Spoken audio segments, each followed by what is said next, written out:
from Swamiji on Ardhanareeshwara.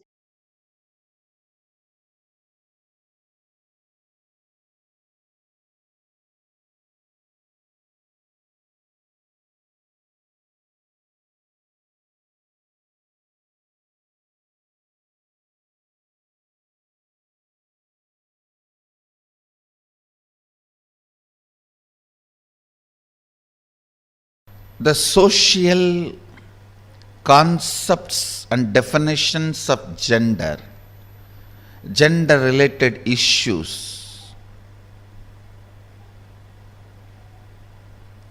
if you take it as a joke, great. But if you seriously record them in your muscle memory and biomemory and keep them inside your cognition, it can be dangerous. Please listen. It can be dangerous. When a male body made to believe certain concepts of masculine, certain concepts of being a male by the society, the kind of attention that muscle memory, biomemory goes through, the kind of a suppression it goes through, the kind of expectation it has about the other gender, the kind of incompletion it suffers and craves for the suppressed part,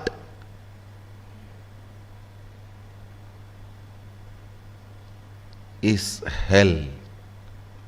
Such punishment for whole life. And the worst thing is,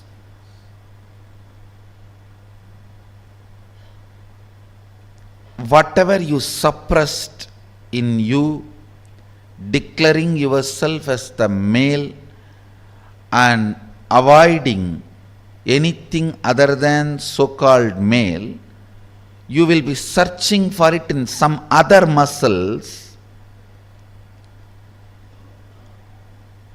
which you will never find.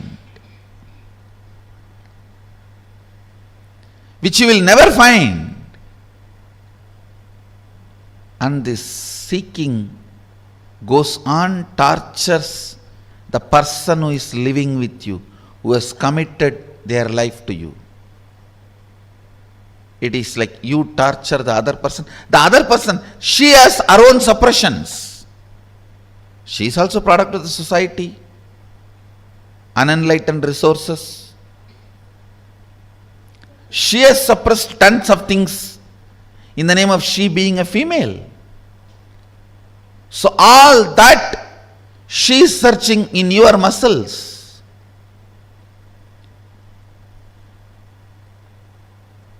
It's like in Indian villages, this early morning hen will come out with chicken and start searching all the dustbins for food. Searching.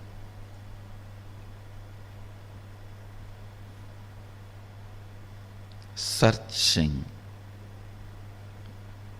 in others for the suppressed component in your muscle, searching in others for the suppressed component in your muscle,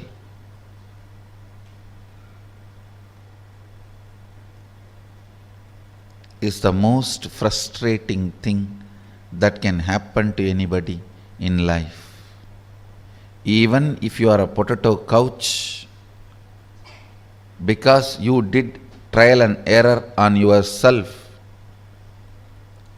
it's easy to get you out of it. But the patterns you pick up from others, believe it as your muscle memory, install it in your biomemory, takes such long completion, requires strong completion process for you to get out. Again and again it triggers violence, dissatisfaction, incompletion, resistance, a wrong principles of sex. Understand this word, wrong principles of sex. Earlier in India, men used to wear only the dhoti and maybe one small angavastram. Slowly, the exposed upper body started getting associated with the idea of sex. Then they will have to cover. Then now even the exposed shoulders gets associated with the idea of sex. I don't know when the exposed eyes and the nose are going to get associated with the idea of sex. And then you have to wear complete covering.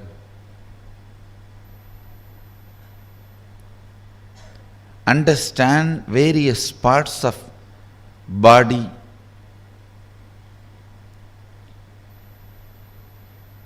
triggering various ideas, concepts, patterns in your system shows how the society is going lower and lower level, and our common agreements are sinking deeper and deeper and stinking. Our common understandings do matter. Our common understandings do matter because knowingly or unknowingly, even if you understand the higher principles, in your day-to-day life you are forced to live the common understandings.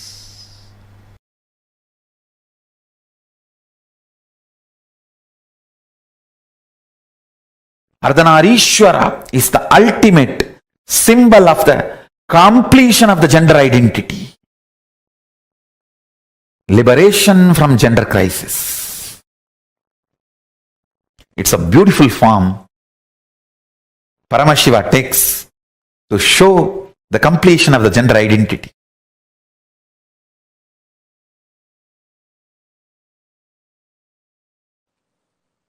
Each manifestation of Paramashiva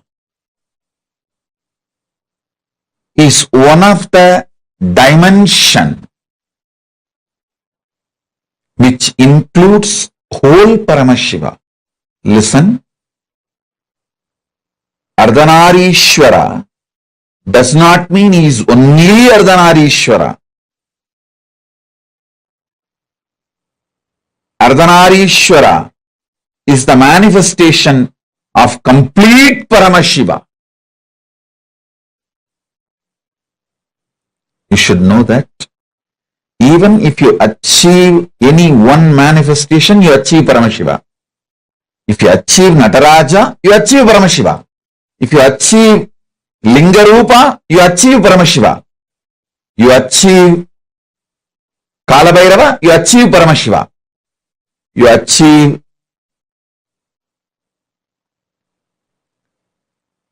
Hariharamurti, you achieve Paramashiva.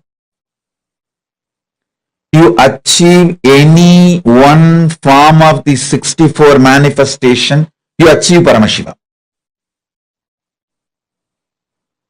So, many sampradayas of the Saivite tradition center themselves on one manifestation of Paramashiva. For example, Aghoris center themselves on Mahakala Bhairava. Veerashaivites center themselves on Linga Rupa and Veerabhadra.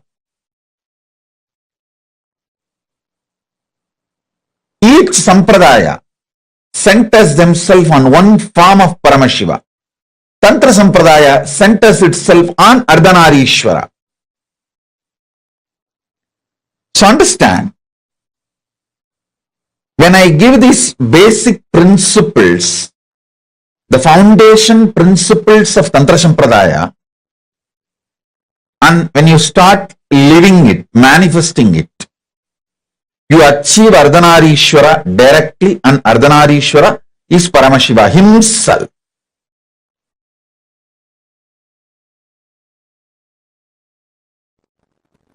The word Tantra simply means technique, methodology. In Sanatana Hindu Dharma, all methodology for manifesting the state, space, powers and being of Paramashiva is called Tantra. That's it. Please understand. State, space, powers and being of Paramashiva, manifesting that is called Tantra. Any methodology adopted for that purpose is called Tantra. In course of time, it got associated with multiple traditions like Shakta, Bauddha, Samana. In multiple sampradayas, orders, traditions of Hinduism, it got identified, associated, started having different connotations, and then comes the anti-Hindu narratives, anti-Hindu forces, Hindu-phobic forces contains this word and boxes it inside gory sexual activities and orgies. Without any understandings and reality, I tell you, Tantra is the most anti-sex practice. In real tantric practice, whether you do it with your own being or you do it with some beings outside, it just liberates you from everything felt as a need or urge. Understand? Food is not wrong, but urge pushing you to eat is wrong. Sex is not wrong, but the urge making you lose your balance and your integrity and pushing you to do the act is wrong. Understand? Anything which breaks your integrity is wrong, not the act. Last few days satsang I was insisting on cutting down the solid food intake. Bring it to 10% of the calorie which you are consuming usually. Just 10%. If you used to consume 2000 calorie, bring it to 200 calorie. If you are used to consume 1000 calorie, bring it to 100 calorie. It's almost like I'm asking you to do fasting. Just increase the liquid and balance your routine. Understand? If you have started practicing, you will realize not having solid food, so much of irritation, anger, all the non-integrity emotions manifesting in you. Tiredness will disappear, boredom will disappear, but suddenly you will feel too much energy and you don't know what to do. I tell you,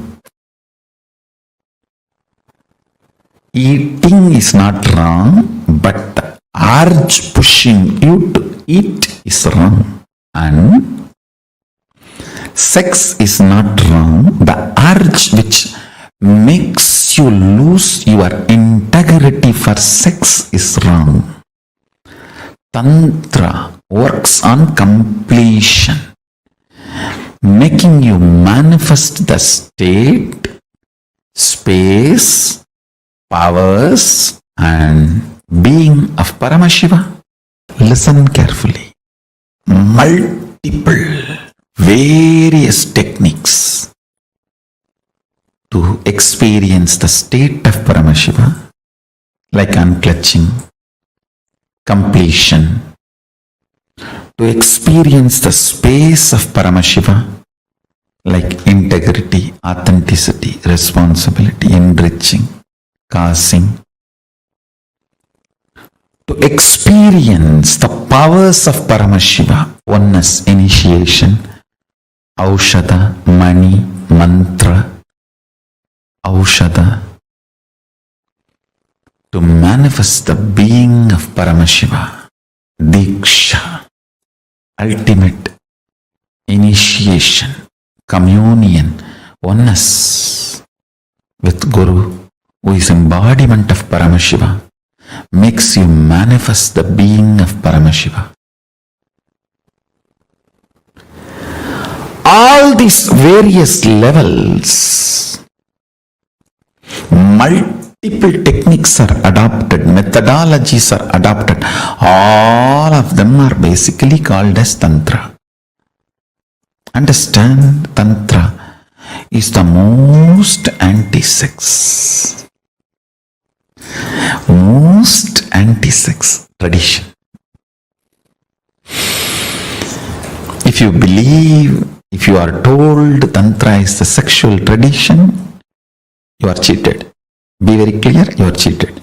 The kind of the feeling grounded you need to have, never to have tears in your eyes, can happen only by Tantra. When you are grounded, complete with all the emotions of body shaming, good, bad, right, wrong, everything need to be cleansed. All the toxic ideas inserted into your system, shame, guilt, about your body and how you look and how you feel and the ideas of sex, gender, everything, all the false ideas society has inserted into you need to be removed. You need to be detoxified from all that stupid ideas. That's the only way. That's the only way you will get grounded and become a real Rudraganya. Every man should become a Rudra and every woman should become Rudraganya. That is Tantra. Every man should become Paramashiva, every woman should become Parashakti. That is Tantra. Paramashivoham will give you precise understandings about Tantra. Deep understandings about Tantra constantly. You demanding yourself and behaving even with yourself as Paramashiva and manifesting the qualities and state, space, powers and being of Paramashiva continuously in your actions, in your life, in your thinking, in your emotions, everything. That is Tantra. That's all is Tantra. Understand? Life in all its possibility manifesting is Tantra. The Paramashiva in you and Parashakti in you becoming one, the communion and experiencing oneness is Tantra.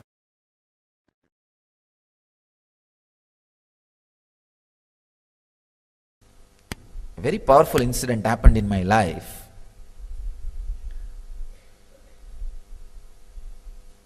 One day, very playfully, all my classmates wanted to have a debate with me.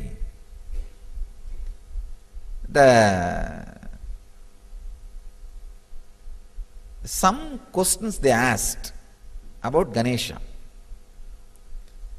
I answered very strongly. Then one fellow said, he talks as if he knows everything. The other fellow said, no, he knows everything. And then they said, all right, tomorrow we will come up with a question. We will ask any question you answer, we will give you 5 rupees. Those days 5 rupees is a big money.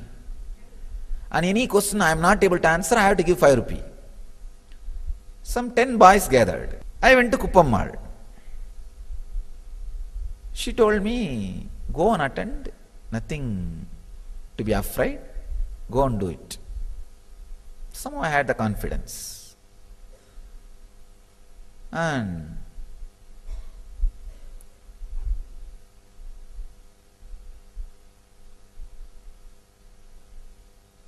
I did not even have the thought, if I don't know some answer, what will I do?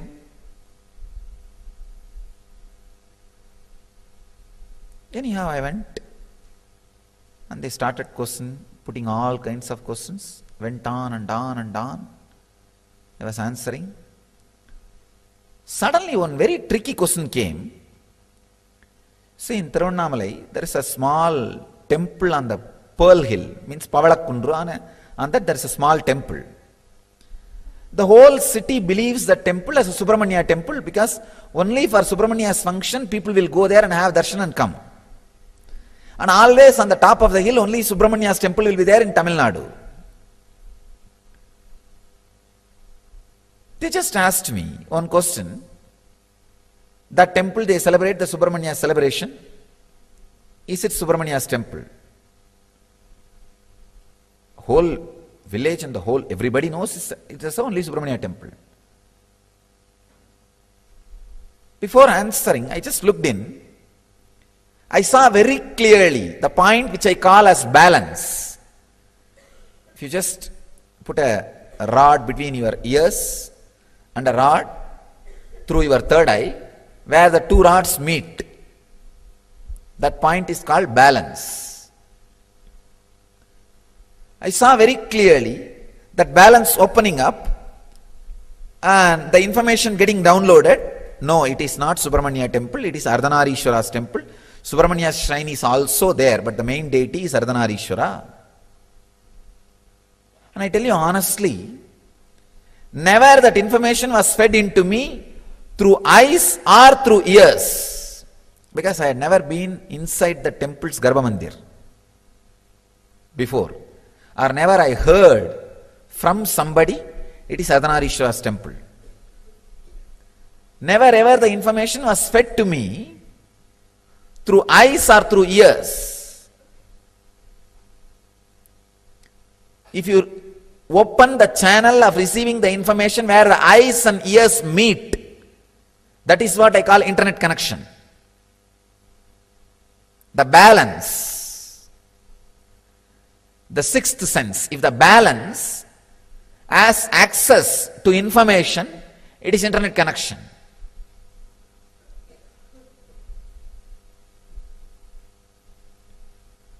Your eyes are like web camera.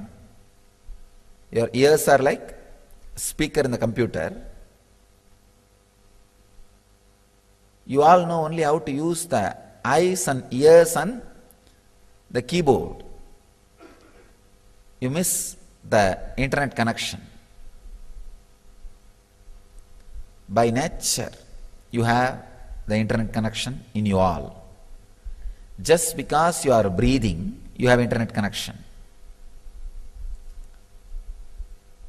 And there is no website which you can't access. There is no firewall. There is no security.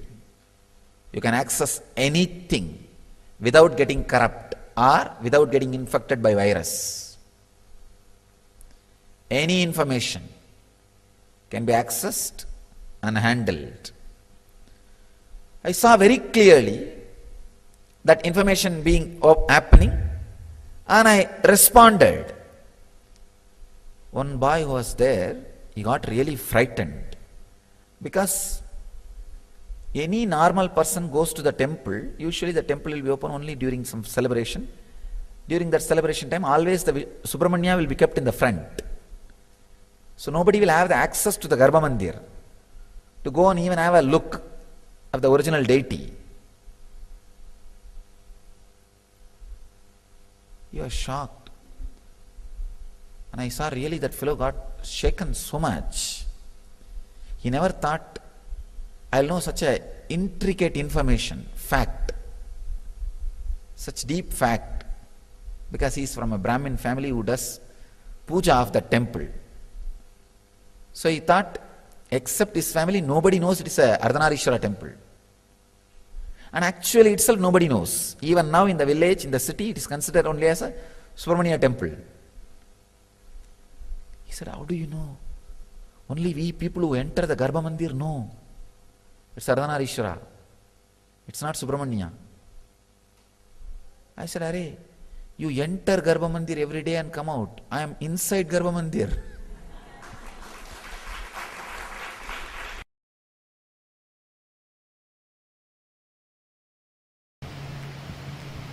An enlightened being cannot be constrained into, first of all, one body.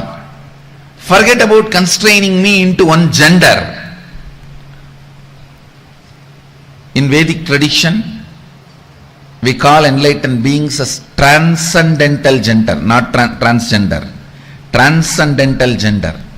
Neither male nor female or gay or lesbian or transgender. It's a separate kind of a body. We call it Divya Sarira, which reflects the way you want to see, you will go on be seeing it. The way you want to perceive, you will be perceiving it.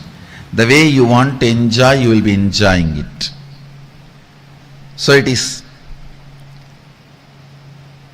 even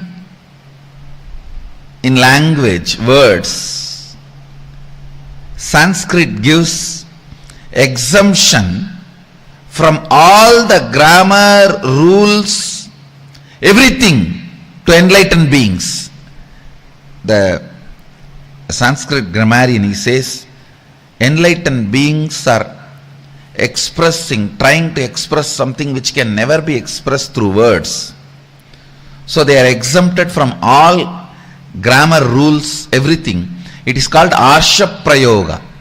Whenever a rishi uses the language for his own convenience, the way he wants and the way he interprets, it is accepted as a trend and grammar rule, and it is called Arsha Prayoga. He is not bound by the linguistic rules, grammar rules. Same way, an enlightened being cannot be constrained even to one body with so much of difficulty when he is trying to express through one body.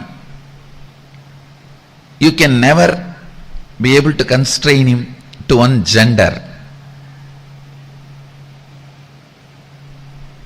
Whether psychology or physiology or the whole system, the body I carry, nothing can be framed into one gender. Actually, the enlightenment itself is a physiological, psychological mutation.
Nithyananda, I hope all of you are able to hear us now.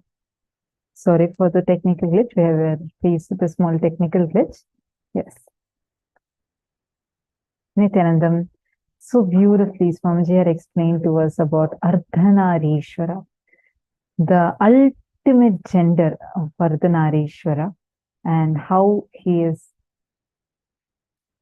Paramashiva in that ultimate state, actually the very place where Parashakti, Devi Parashakti herself experienced oneness with Paramashiva. That place is called as Pavarakundra, and that is exactly where Swamiji had his enlightenment experience in Tiruvannamalai. All of you can see this rock,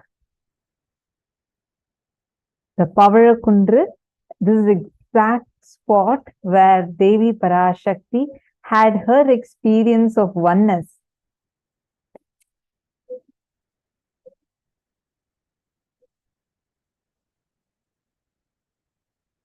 Nithyanandam, are all of you able to hear me?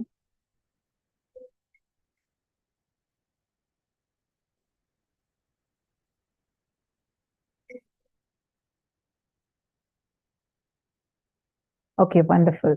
So all of you can, yes, so this is the very rock where Swamiji had his enlightenment experience at the age of 12, where Swamiji was able to have the 360-degree vision and experience oneness with everything. So that happened here, right here, in this very place where Ardhanareeshwara manifested. See, Ardhanareeshwara is transcendental gender. We are familiar with our normal understanding of genders, and we call some set of people as transgender. But that's completely different. Transcendental gender is where you're neither male nor female nor any transgender. You're beyond all of these. And this happens where the level of completion, that depth of completion, reaches up to your very bio memory. All the mental and physical disorders are due to the parasite within our bio memory. And when the bio memory is awakened and it is experiencing that complete completion, you will start manifesting being a transcendental gender.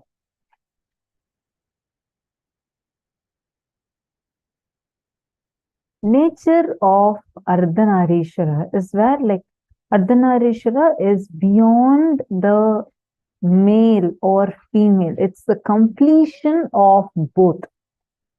Are all of us understanding? Can I request all the participants to take a few minutes and type your understandings and posts?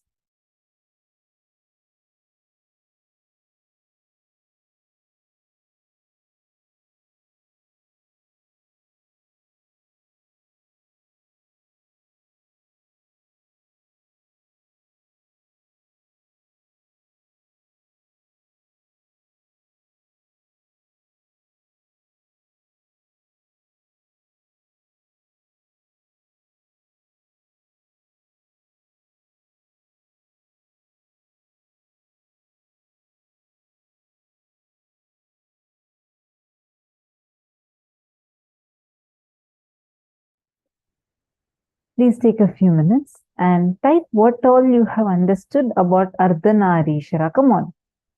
Who is Bhagavan Ardhanareeshwara? See, understand. Actually, in the Ardhanareeshwara revelation, one of the revelations Swamiji says is, it is not that,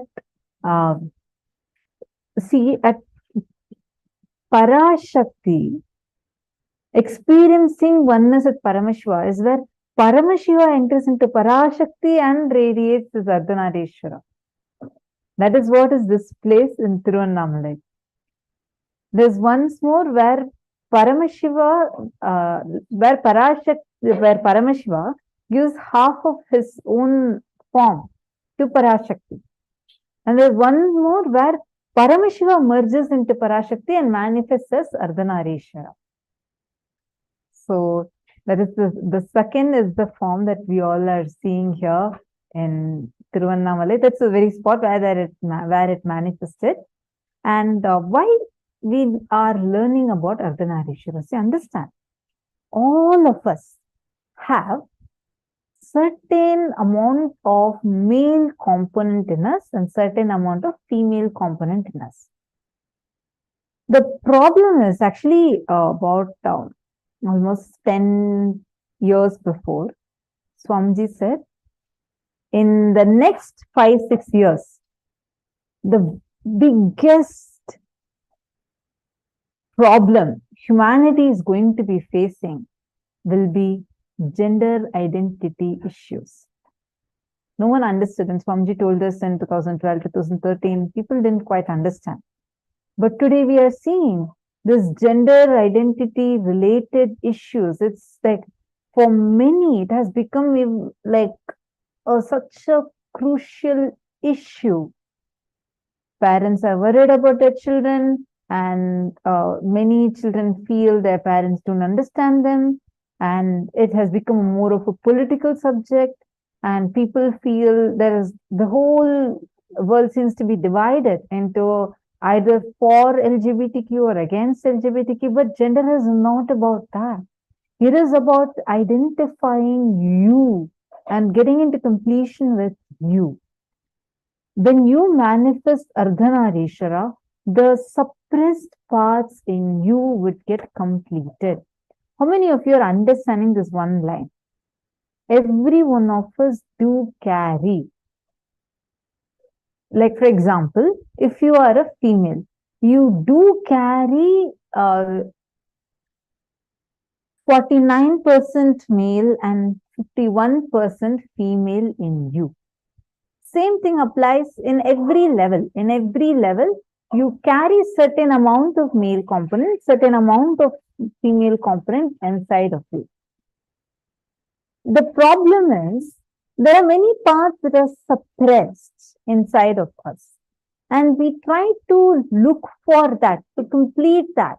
You try to look for that suppressed part outside of you. You think you're going to get the fulfillment from outside. But unfortunately, that's not the case. Oh God, one of my favorite lines that Swamiji says is that I don't look for my other half because I am not half. I am full. I am complete. The way Swamiji would say that, it's so powerful, because all of us keep on searching for our other half or better half. Or you keep thinking you are a half and you need someone else, some external, to come and fulfill you. But Swamiji says, you are not half.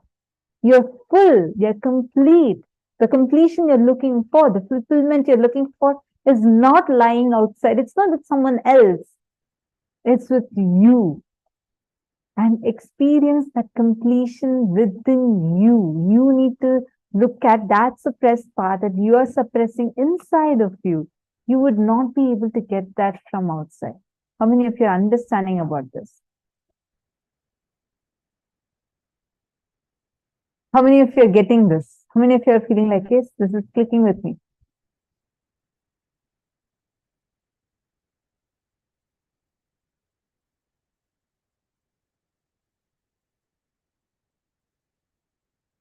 Yes, yes, yes. Oh God, so many of you. Wonderful. So this is why today, learning about Ardhanareeshwara, you're going to be learning and manifesting that completion space. Understand, when you are complete with you, you would be radiating so gracefully. The grace will be just oozing out of every pore of you. Like, even the people who see you would say that, wow, there's something so different. You're looking so beautiful. And you just be radiating. That is what you're going to be experiencing today, because you're going to be completing with you. Arjun Ravishankar, kind of, but I have a lot of questions. Go ahead. Arjun Ravishankaraya, go ahead and please post your questions. And I also request all of you to please come on camera, especially in the male side. It is such a great insight, yes. Actually, when you learn about it, Pankaj Kankaraya, when you learn about it, you will see slowly that completion would start manifesting. Oh, sorry, that is Pavan Kaya. I think I just got mixed up. Yes, it will start manifesting through you like as grace. See, understand, every one of us have the capacity to experience fulfillment from within us. But the problem is the society has always taught us, trained us to think, okay, if you want fulfillment, you need to get it from outside. The way Swamiji explains, you can actually literally see how Swamiji is.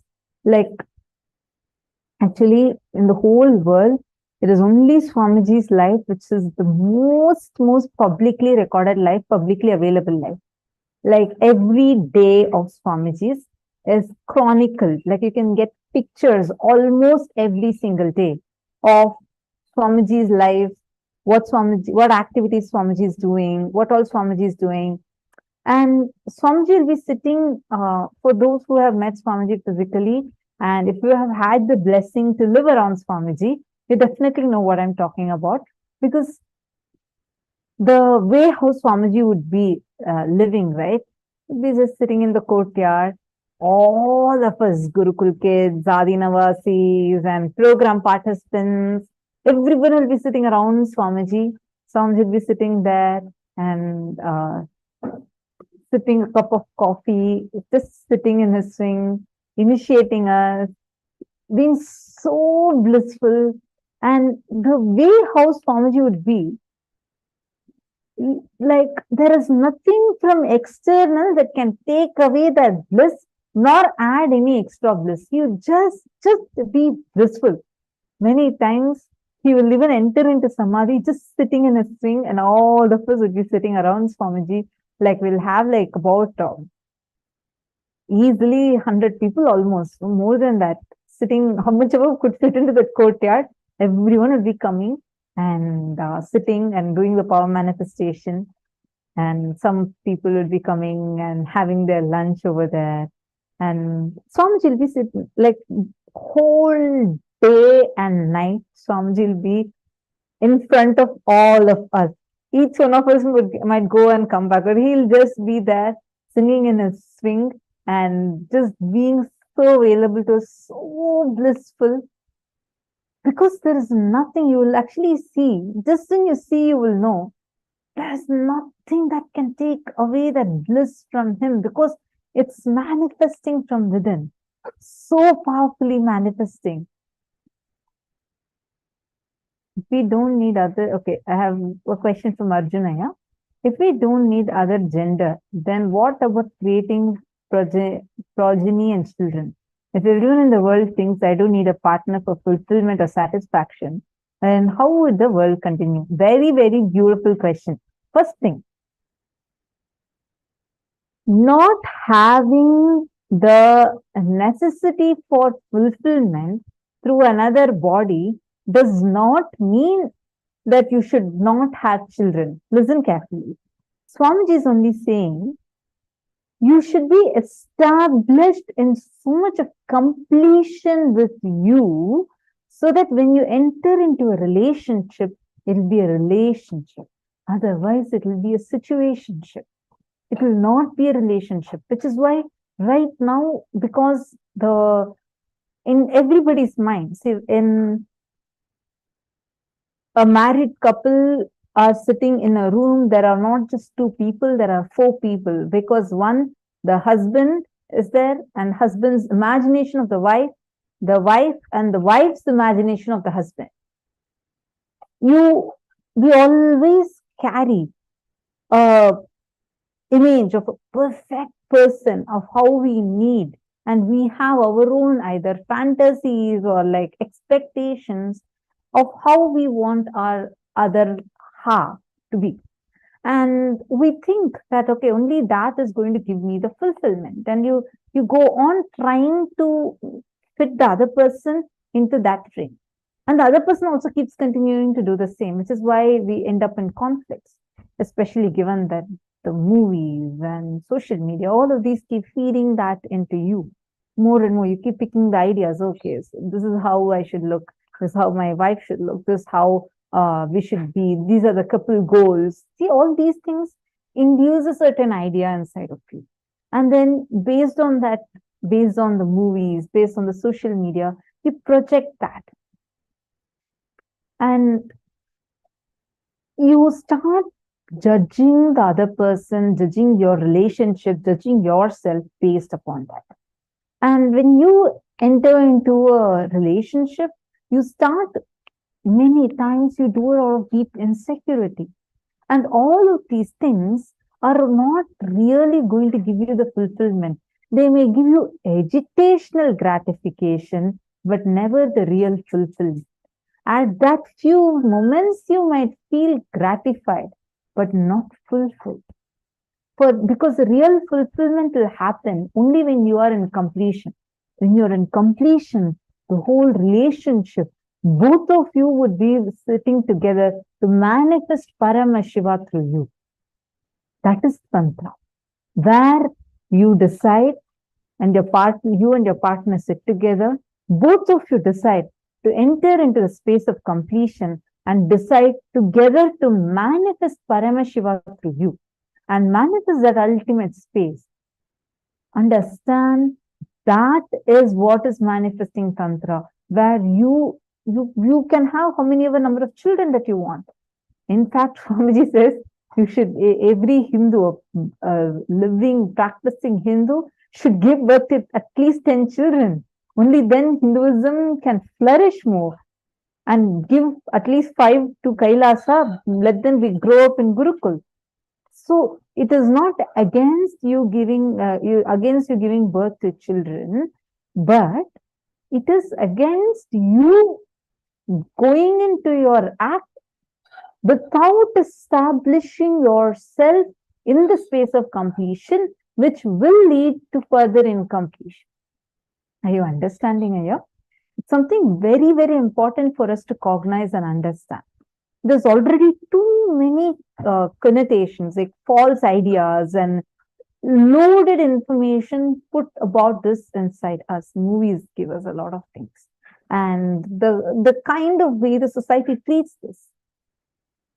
But the moment you first discover you, that is why Swamiji says, till the age of 21, you should strictly follow the vow of celibacy. Because it takes till the age of 21 for you. That's why we have the practice of brahmacharya, where you take up the vow of brahmacharya and you practice celibacy. Because only then, inside of you, you will discover you. Till then, you are not mature enough to handle yourself. So when you get into a relationship with another person, you will neither be mature enough to handle yourself nor the other person, leading to a deep-rooted incompletion. How do we complete it ourselves? So you learn that here. Today we are going to do step-by-step completions, and you learn that process today. All right. I request all of you, do not miss out on any sessions today. Please make sure that you're attending every single session.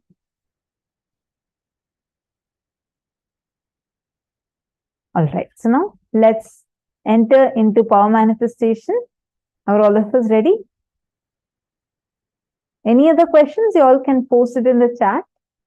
Feel free to ask your questions. If you don't want your names to be read out, then you can just put it as a direct message to PSM Tech ID.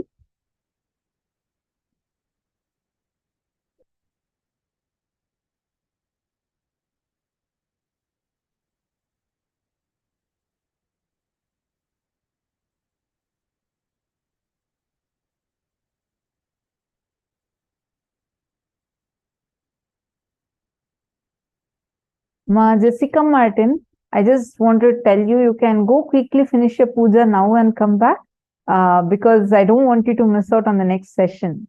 See, the sessions we are having today, many of these are, actually all of these are very, very important ones.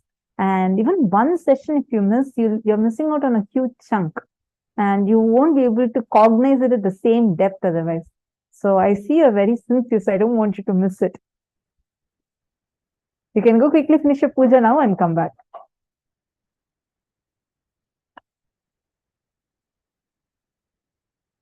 Okay, let's now enter into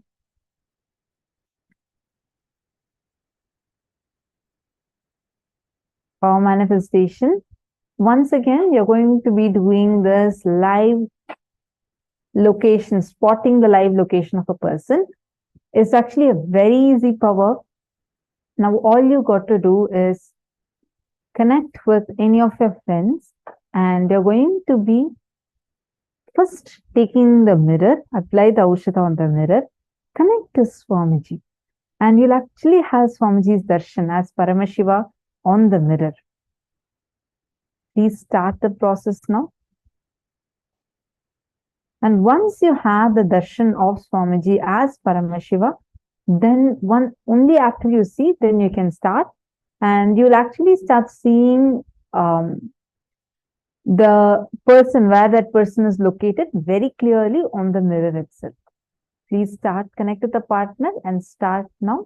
Just play with it. Don't take it like you have to be all perfect and all. Just play with it and Nithyananda Paramashivoham. Om Nithyananda Paramashivoham. Om Nithyananda Paramashivoham. Om Nithyananda Paramashivoham. Om Nithyananda Paramashivoham. Om Nithyananda Paramashivoham. Om Nithyananda Paramashivoham. Om Nithyananda Paramashivoham. Om Nithyananda Paramashivoham. Mahamahavaagya, spiritual lullaby for Samadhi, and Suprabhatam, wake up call, wake up song for Paramashiva. This Mahamahavaagya is spiritual lullaby for you to fall into Samadhi. Suprabhatam, wake up song for Paramashiva to wake up in you. Just remember this one powerful cognition. This Mahamahavaagya puts me in Samadhi. This is spiritual lullaby for Samadhi, and Suprabhatam, wake up song for Paramashiva in me. For Paramashiva to manifest. With this one spiritual powerful cognition, chant this Mahamahavaagya.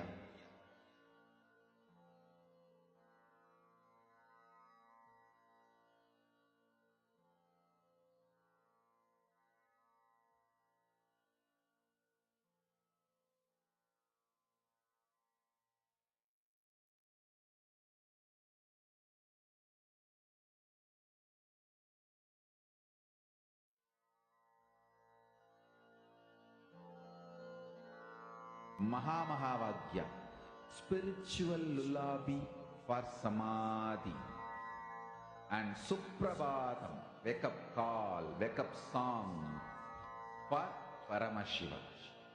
For Paramashiva to manifest.